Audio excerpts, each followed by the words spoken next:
Okay, it is now 2:35, and I allowed some additional time because folks were still logging in, so I apologize for a little bit of delay before we got started this afternoon. Thank you, everyone, for joining us. On behalf of the Ohio Legislative Children's Caucus, welcome to the October Caucus meeting. I am John Stanford, State Director for the Children's Defense Fund Ohio, and also facilitator of the Ohio Legislative Children's Caucus work.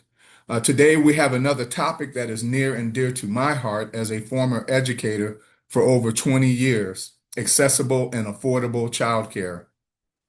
If we want to make sure that every child has a great start to their learning and development and growth, we have to make sure childcare is accessible and affordable across our great state. High quality childcare lays a strong foundation for a child's early development and future success as an adult. It also enables Ohio's families to participate in the workforce and supports the economic vitality of the state. And hopefully, through today's presentation, you will walk away with information to support that statement. A couple of housekeeping matters before we get started with the presentations. As you have probably already noticed, today's discussion, like all of our caucus meetings, are recorded.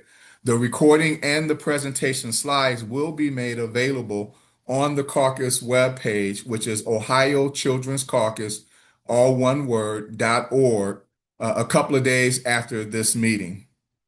To share important information about the state of childcare in our state are Brittany Boulton, Vice President of Groundworks Ohio, Rick Carfana, Senior Vice President of Government Affairs with the Ohio Chamber of Commerce, and Laura Schwartz, Child Care Services Manager with COAD for Kids. Our format it will be the same as always. Brittany, Rick, and Laura will each present their presentations without taking any questions during the first part of the meeting. After the final presentation from Laura, we will then open the meeting for any questions that you all may have as participants in the meeting.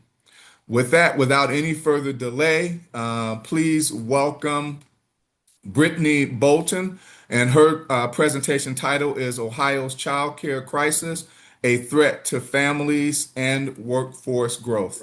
Take it away, Laura. Good afternoon. Thank you, John, and thanks to the Children's Defense Fund for inviting us to take part this afternoon. I'm Brittany Boulton, and I'm Vice President at Groundwork Ohio.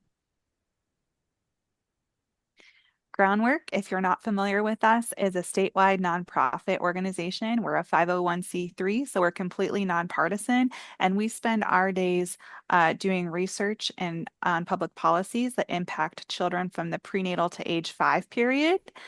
So we do research that we publish to our website and then advocate primarily to the General Assembly.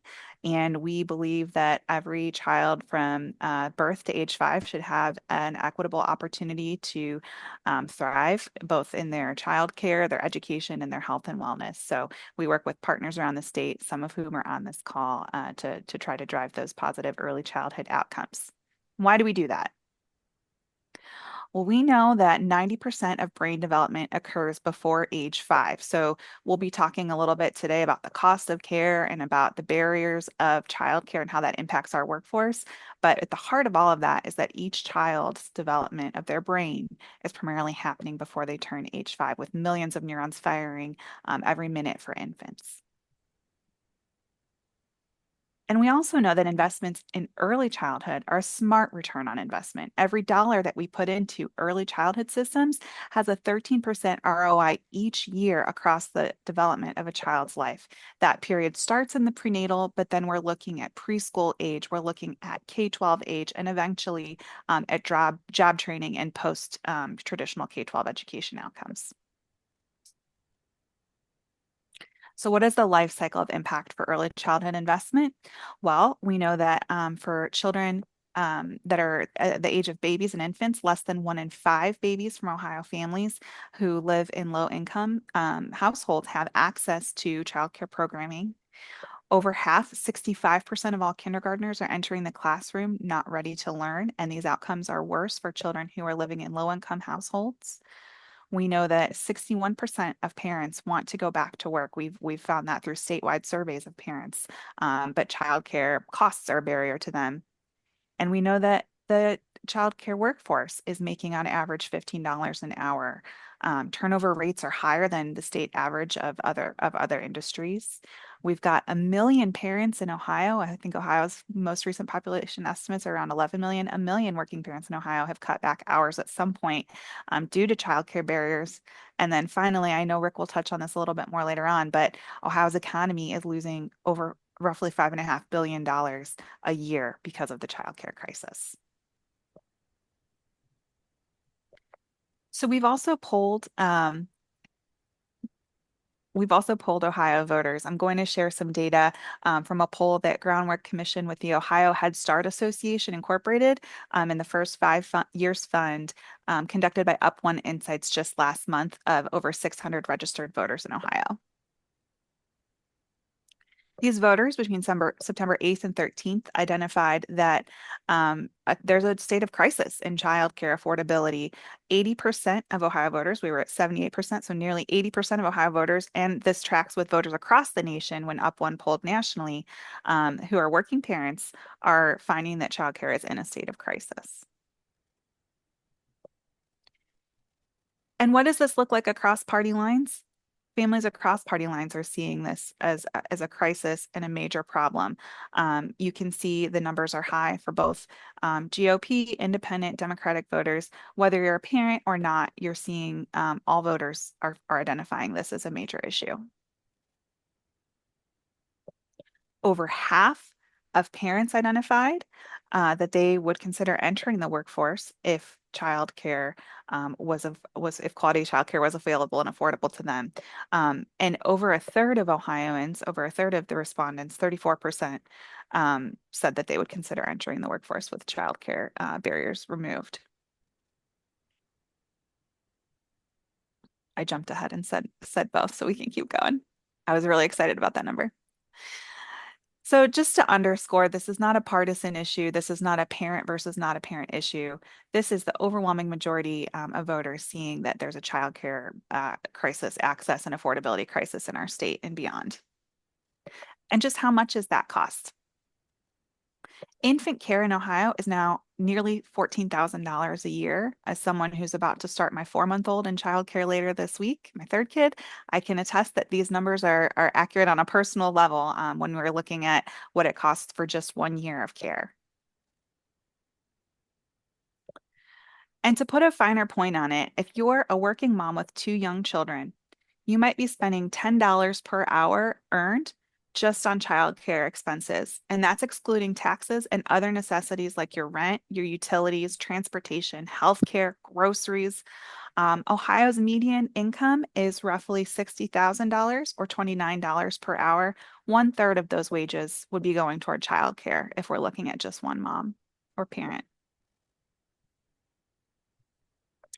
And then just to underscore, I can't bear enough that there is $5.48 billion being lost per year just in Ohio because of this affordability crisis. So what did this look like, this topic in our recent state budget?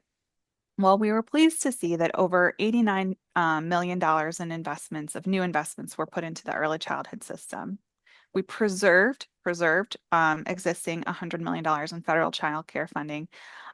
But really, the takeaway that our team wants everyone to be aware of as we're looking ahead, we just finished this recent budget cycle, but we're already looking at the next. There's a $600 million gap in what we need to continue services at the current level for Ohio's children in the child care system. So progress, some great progress that we saw in the most recent budget cycle. We saw $200 million allocated into the Child Care Choice Voucher Program, which is allowing the state to serve 20,000 more children or over 12,000 more families. We changed some of the publicly funded child care payment structures to be based on attendance rather than enrollment, which makes payment more stable for providers to plan around. We saw investment in the child care cred pilot project of at the $10 million level. And we saw a $2.85 million investment in the child care provider recruitment program. We also saw, I know this is more specific to childcare today, but we also have some investments noted here more in the maternal and infant health space. We have one more slide around some investments, including those in early literacy in the Dolly Parton Imagination Library, as well as an increase in early intervention funding, which we were happy to see happen and advocate for, and some additional investments around the pediatric cancer research. So we have another slide here around some of the setbacks. So we had really advocated for a child tax credit, which we know would have put some more cash in hand for working families and helped them better afford childcare and other basic needs. We had really hoped to see more TANF put into the childcare system, and we had hoped to see more investment in the childcare choice voucher system. There are a few other items on here that we had hoped for additional funding within, but really I want to underscore expanding the eligibility levels for publicly funded childcare and putting more dollars into the subsidy for publicly funded childcare are really some of the biggest missed opportunities. So looking ahead past this budget cycle and into the next, I just want to underscore again that $600 million number. That's a shortfall that we're anticipating next biennium as one-time federal funds run out. This is not something that we're hiding from. We want to plan as much as we can, looking ahead at the next cycle and not be surprised or alarmed, but do everything we can to work with policymakers to try to bridge that gap and make sure that our children keep getting served with appropriate, high quality, affordable childcare opportunities that help prepare them for kindergarten and a lifetime of success. If you would like to join us in that fight, we invite you to attend our Momentum Institute this Thursday, where we'll be doing advocacy training. And I want to make sure I turn it over to our other speakers here and just thank you. Happy to stick around for questions. And thanks again to Children's Defense Fund for inviting us. Thank you, Brittany. Really appreciate that. Next, we have Rick Carfana, as I mentioned, Senior Vice President, Government Affairs with the Ohio Chamber of Commerce, and his presentation is Access and Affordability to Childcare, Ohio's Workforce Throttle. Take it away, Rick.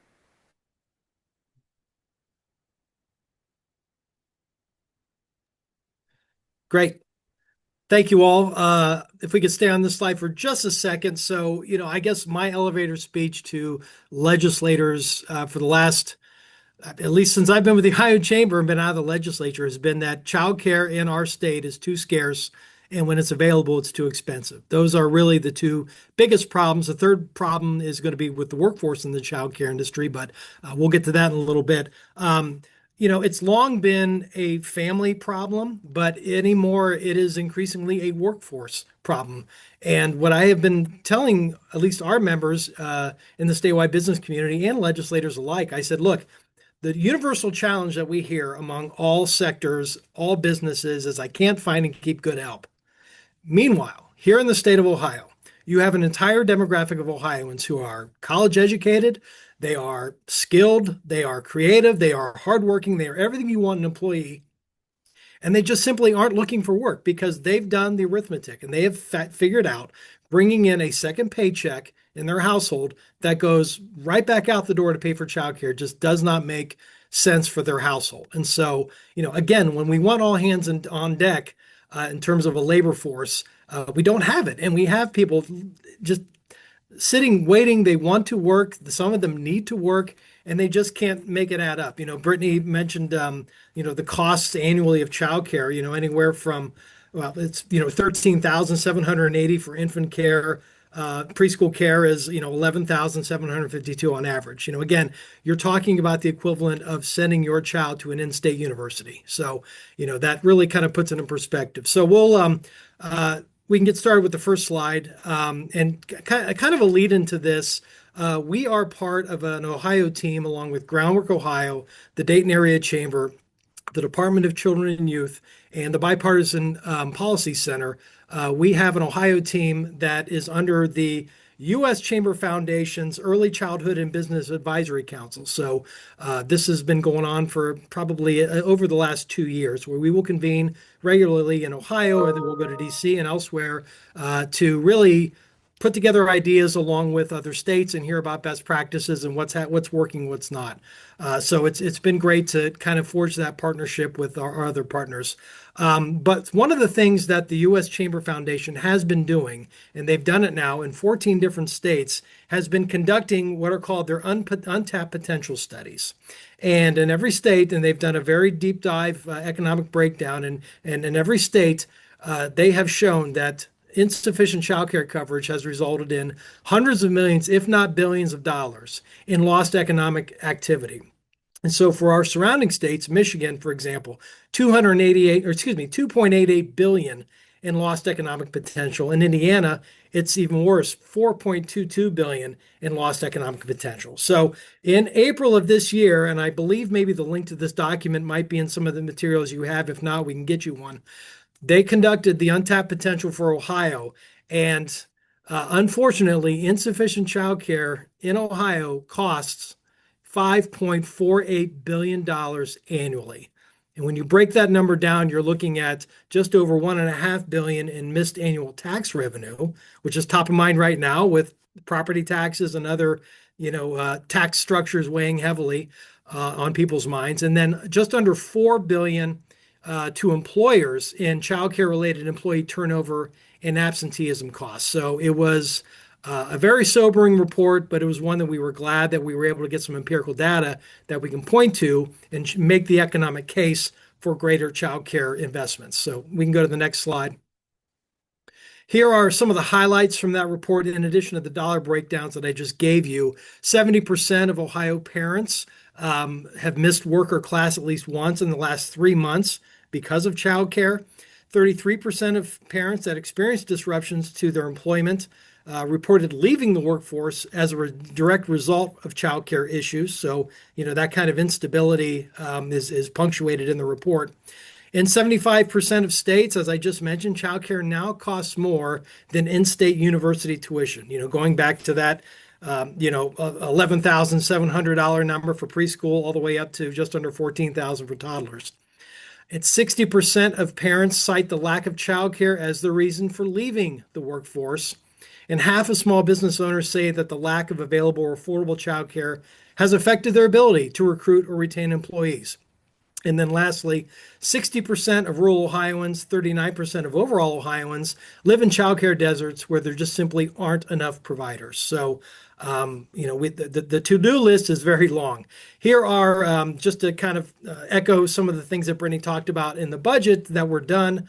Childcare supports, we would have loved to have seen the $225 million for the Child Care Choice Voucher Program requested by the governor. So because we're at the 145% federal poverty level for publicly funded childcare, kind of using this voucher program to kind of augment that money, make more working families eligible. We want obviously as much as we can get.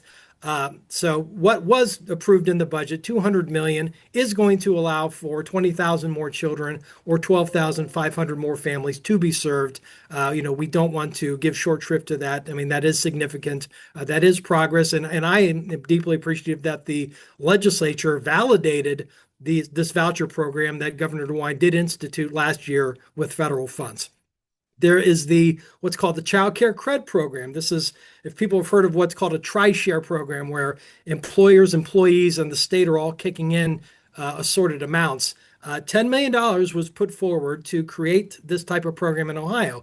As you can see, the breakdown is 40, 40, 20, employers 40, employees 40, and then the state would pay the remaining 20%. So we have $10 million out there. We need to spend that money within the next year. And so I think the challenge now is trying to market this program to employers to offer that kind of a benefit to help discount the price of childcare for their employees. As I mentioned, we have childcare deserts throughout the state. 60% of rural Ohioans are in the desert. 39% of overall Ohioans are in the desert. This childcare recruitment and mentorship grants was drawn up to try to address that. We understand that you're just simply not going to build center-based childcare in all the rural counties of the state. But what we can work on is creating more in-home family options. And that's what $3.2 million is meant to do. Go out and create programs that are going to recruit and train people to be able to bring in children into their households. There were some federal compliance measures that also were met in the budget, including a 7% cap on parent copays, a payment by enrollment to providers instead of attendance, and paying at the 50th percentile of the 2024 market rate. So those things were all deeply welcomed, I know, by the provider community. We're appreciative that the legislature dealt with those compliance issues. And then lastly, there were a number of aspects kind of late in the budget that were put in to try to modernize some of the regulations surrounding childcare. So they made some tweaks to the ratios in this state. They made some changes to the number of hours that a child must be served in order to get certain payment rates by providers. And, it's certainly a sensitive topic, I know, in the provider community, but, one that was done nonetheless to try to advance greater coverage throughout the state. Next slide. So looking ahead for the rest of this General Assembly, we don't just view the state operating budget as our one and only shot to get measures done in the child care space. There are two bills, companion bills that were recently introduced, which deals with kind of that third bucket. So the first bucket really is making it more affordable. Secondly, how do we grow more capacity, more supply? But thirdly, how do we address the workforce shortages in the childcare system itself? These are typically low-wage jobs.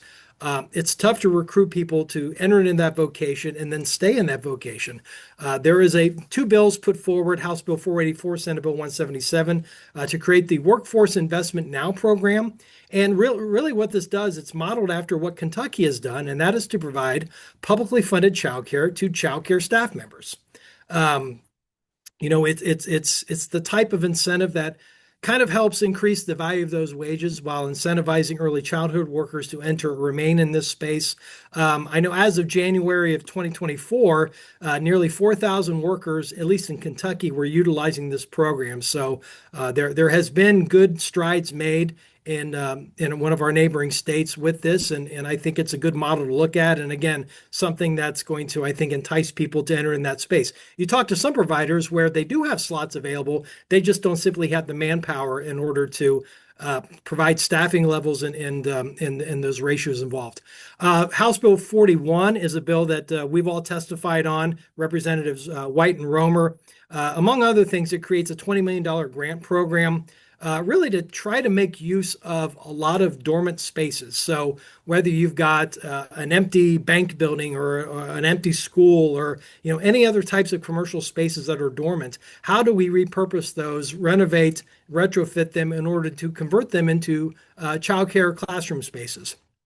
I know there are also local governments out there that are making great use of repurposing some of their spaces. The Cuyahoga Public Library System, for example, has a couple of branches where they've converted conference rooms over into childcare classroom spaces. So those are the types of best practices that we want to incentivize. If we can give developers, nonprofits, local governments the wherewithal to make use of these things, then you don't have to go out and build a new center from the ground up. And then lastly, as Brittany had said, and I really want to underscore it, we really need to work to get to increase up from 145% of the federal poverty level. We have the lowest eligibility in the country. All of our neighboring states are at either 150% or 200% of the federal poverty level. Our governor, he tried, God bless him. I mean, he proposed taking it up to 160% in this budget. We fell short of that. We have made some incremental strides in the last few budgets. We were at 130. We got to 142 in 2021, and we're up to 145 as of 2 years ago. So, I do want to give credit where it's due. The legislature has made small incremental progress in this area, but we have a ways to go to try to have some parity with our neighboring states. Next. Oh, that's it. Thank you. But no, just to really, again, punctuate it, when I had talked about the untapped potential report. Michigan 2.88 billion in lost revenue, Indiana 4.22 billion. They all have higher federal poverty levels of eligibility than we do. So their economic loss isn't as dramatic as ours is. And again, I've told legislators, I'm great. It's great that they're thinking about child care cred and that they're thinking about these grant programs to grow more capacity. But I said the number one thing you can do to be meaningful is to increase that federal poverty level. And so that is something we're going to keep punctuating until it happens. But thank you all. Thank you, Rick. Our last presenter is Laura Schwartz, and Laura is the Child Care Services Manager at COAD for Kids. And the topic of her presentation is Raising the Future, the Critical Role of Child Care Providers. And with that, I will turn it over to Laura. Thank you. Okay, so I'm the manager with COAD for Kids, and just so you know, COAD is the Corporation for Ohio Appalachian Development. We serve a 31 county region in rural Appalachia, Ohio. We go all the way down from Scioto County, way up to Columbiana, Wayne, Ashland. COAD has been in existence since 1971. And our division, COAD for Kids, is the early childhood division that we're funded primarily through Department of Children and Youth with the Child Care Resource and Referral Grant that we have had since 1993. So we have 3 offices that do the child care resource referral work in those 31 counties. I'm with the most northern office in Tuscarawas County, and we do 9 other counties in my region. You can advance. I think I already went through that slide. Sorry. You can keep going. So as far as childcare, like we're all talking about, so the types of childcare there are is licensed childcare centers, licensed type A and type B family childcare homes. And I believe, as Rick mentioned, there was new legislation as of November 1st, type A and type B family childcare homes can serve additional children if they're licensed. Type A is a larger family childcare home that can serve up to 14 children come November 1st with 2 staff. And then the smaller type B family childcare homes is 1 adult. It used to be 6, and now they've increased that to 7 November 1st. And then we have licensed school age care, and we also have some certified in-home aides that we assist. So I know there's been a lot of talk about funding, like they were talking about with subsidy for working families. Right now, that's set at 145% the federal poverty level, which is about $46,000 for a family of 4. And then with the Child Care Choice Voucher Program that we're lucky to have right now, that program supports families between the 146 and 200%, which is about 62,400 for a family of 4. So subsidy, sometimes what we're seeing, it's still not enough to even promote both parents to work. Okay, you can go to the next one. Oh, and we have 754 programs in our 31 counties. So in our land in Appalachia, Ohio, this is a little bit about our landscape. Right now we have 231 centers. However, part-time, some of them are part-time. So sometimes when you look at center-based programs in your county, you may see a large amount. I know, for example, in Tuscarawas County, there's 17 center-based programs, but really there's only 3 center-based programs in Tuscarawas County that serve infants, toddlers, preschool, and school age and accept publicly funded childcare. So if you have an infant in Tuscarawas County and you were on publicly funded childcare, even if you weren't on publicly funded childcare, you would only have 3 options for centers. And this is where I work and live, so I will attest to say there's a lot of businesses here. New Philadelphia is the county seat, and I live there, and I had to drive my kids 20 miles south to find something. And that's just, it's kind of crazy because this is where, all the businesses are in the county. So you would think there is a good supply of childcare. We also have public preschools, about 282. This is in our 31 counties. And our family childcare, we have 28 of those larger type A homes and about 112 of type B homes. And about 65% of our programs do provide publicly funded childcare, and just about 65% also provide care for infants and toddlers. So this is just a statement. If people can make a living providing childcare, then we probably wouldn't have a supply problem.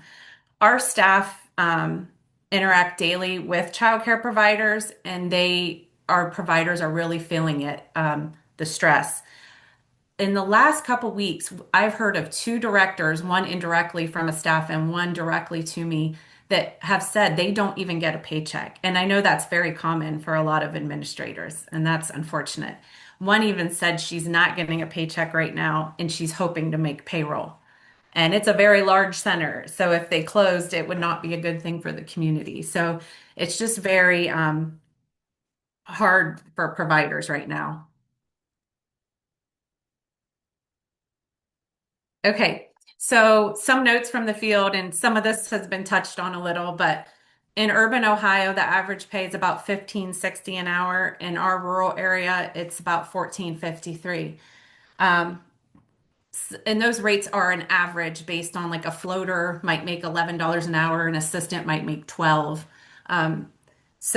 And a lead teacher maybe 14 an hour. The turnover rate is almost at 13%. And I believe that was from our region in the last quarter of the year, April through July.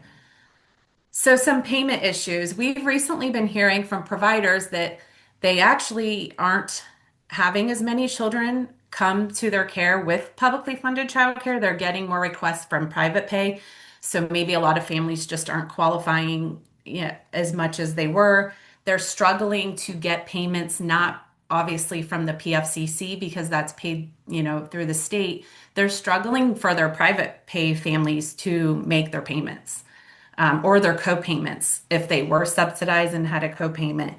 So we actually had a Type B, one of the smaller family childcare homes that was going to do a temporary closure because she has a lot of private pay families that can't pay their bills.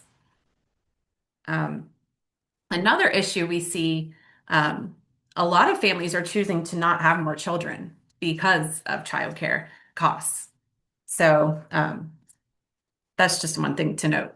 And I know I can attest to that as well. Like a lot of others would probably say it. It's a lot. So sorry. One more thing, expansion issues. This is huge, especially in our rural region. Infrastructure. We get a lot of calls from people that want to become licensed providers.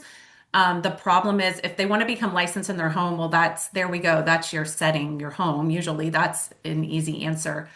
To find a center in our rural area is really difficult. A lot of times we're going to churches. We're trying to be creative. We've had urban centers reach out to us, or like the chain, that have multiple sites, and say, I'd like to open one in your area. Do you have any old buildings that recently closed? Like, no, we don't.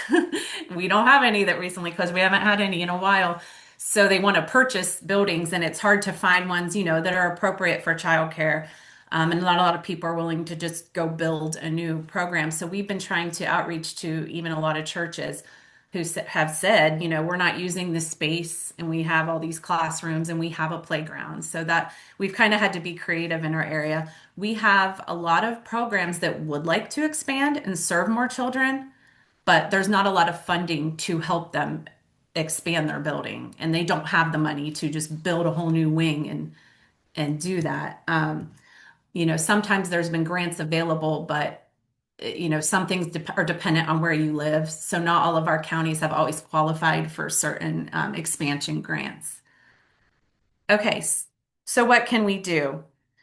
Well, through public investment, like we've all been saying, we would like to see higher pay for childcare providers. It is crazy. You think they're not only helping the workforce, but they're teaching our children. And, these children are to parents the most important person in the world. So they should have the top care. It's just very sad that nobody wants to enter this workforce. And it's such an important role that we're playing in children's lives and to help working families. We'd also like to see more benefits for childcare providers, and then, like I just mentioned, more infrastructure investment. I'm sure that's probably something statewide, but I know our rural region really suffers with the infrastructure piece. And if we don't invest in our children, then these rates that we've all just talked about, they're just going to continue to decline, unfortunately. And then lastly, I just wanted to share a little bit about what we do. Co-ed for Kids, like I said, we have 3 offices, and so there's 12 of us throughout the state, not 12 Co-ed for Kids, but 12 childcare resource referral agencies. We just serve 3 of the areas. So every county has a childcare resource referral agency. We help childcare providers open a business. We help them through the steps of getting licensed, help them with things like trying to find space and all that. We also provide training to childcare providers on childcare business topics and early childhood administrative topics. We provide technical support in the classrooms with the administrators. We also help families find and choose quality childcare by whether they call a CCRNR or use our online free search tool to give them a customized support search about what's available in their area. We also have parent youth ambassadors that help connect families to local and state resources. We also help recruit and train foster parents or adoptive and kinship parents. And we also just establish partnerships by linking business, education, and early education within communities, and do a lot of different advocacy, local and statewide as well. And I believe that's all I have. All right. Thank you, Laura, very much. Again, thank you, Brittany. Thank you, Rick. And thank you, Laura, for your presentations and the information that you have provided us today. We will now open the meeting up for questions from those participating in the meeting. We did have one question. What's type A and type B in the chat? And it was answered. These are licensed provider types, in-home providers. The next question that we have in the chat is the type B provider used in the example who almost temporarily shut down, or were they using a voucher or just 100% private pay? And I think this is a question for Laura. Yeah. So I'm not 100% sure if it was the voucher. What my staff reported to me about that provider is they weren't serving as many PFCC children, whether that was the voucher or the 145% PFCC. I'm not sure. She just reported that they had more private pay than PFCC, and unfortunately, the private pay were struggling to make their payments. So that's why. Okay, thank you, Laura. If you have a question, you can just unmute your mic and ask your question, or you can put it in the chat. Are there any other questions?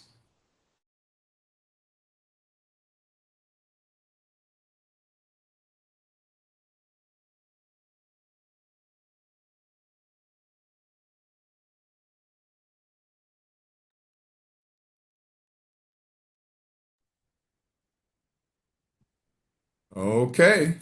If there aren't any more questions, I want to say thank you all very, very much for attending today's caucus meeting and hearing the presentations on affordable and accessible childcare in the state of Ohio. Again, I want to thank Rick, Brittany, and Laura for being presenters today and sharing the information. Oh, we do have one more question. Okay, and out loud's faster, probably. What I think it was it House Bill 41 that was mentioned earlier, which is something that is active in this session. Where can you say anything about where that's at, or is there a committee we should reach out to about that if we want to support it? Sure. It's currently in House committee. It's terrible. I should know off the top of my head. It's been a few months since I testified. I think it's the House Children's Services Committee, if it's still called that. Brittany's nodding yes, thank you. Okay. But it's had a couple of hearings. I think it's had at least three hearings. A lot of it was kind of leading up into the state budget. There was hope because there's such a large appropriation in it that we could fold that into the budget. So whether it continues to get hearings, it's not up to me. But you might want to take a look at the legislators that are on the committee and just reiterate that you're supportive. We hope, if nothing else, like let's keep the conversation going because we want this to continue to be a central theme of state operating budgets going forward. We're going to have a new Senate president by the time the next budget starts. We're going to have a new governor by the time the next budget starts. So if we can keep that slow drip and let people know that we still have miles to go to really address in a meaningful way childcare availability and affordability in this state. All advocacy is appreciated.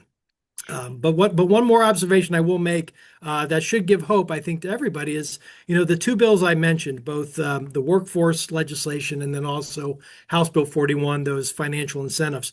Those are all sponsored by members of the majority Republican Party. So, there are Republican supermajorities in the House and the Senate.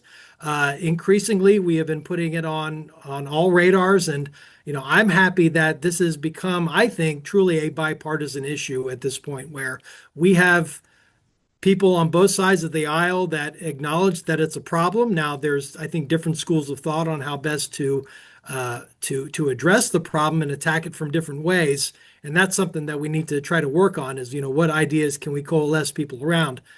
But step one is acknowledging there's a problem, and I think people are waking up and realizing that it's not hurting just families, but it's hurting our state's workforce and the bottom line economic health of our state.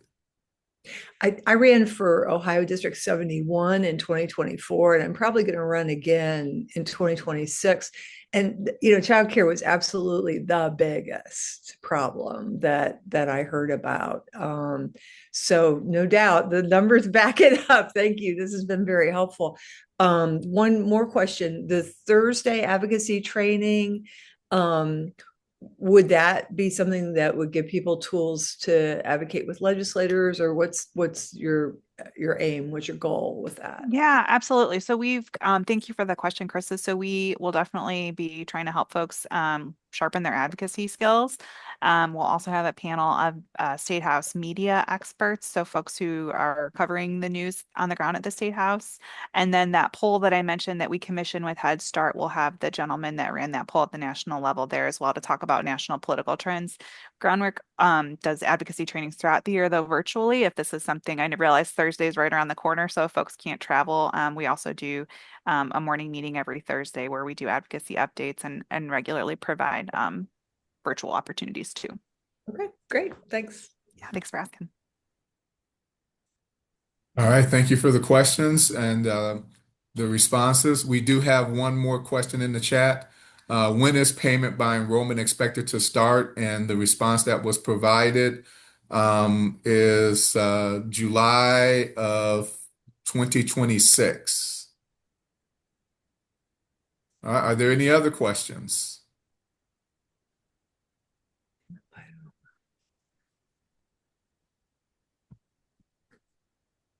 Okay, it is 3:18. Again, thank you to our presenters. Thank you everyone for joining us this afternoon to hear the presentations, and thank you for the questions. We are excited about the opportunity to see if we can make progress on this important issue for our children and our families across the state of Ohio. Again, this meeting has been recorded, and the recording and the slides for the presentation will be posted on the OhioChildren'sCaucus.org webpage. And Brianna just informed me that the slides are already on the webpage, and we'll get the recording of the discussion up in a couple of days as well. I think that's it. Thank you, everyone. Have a great afternoon and a great rest of your week. Enjoy this great fall weather. Thank you. Thanks so much. Thanks. Bye. Bye-bye.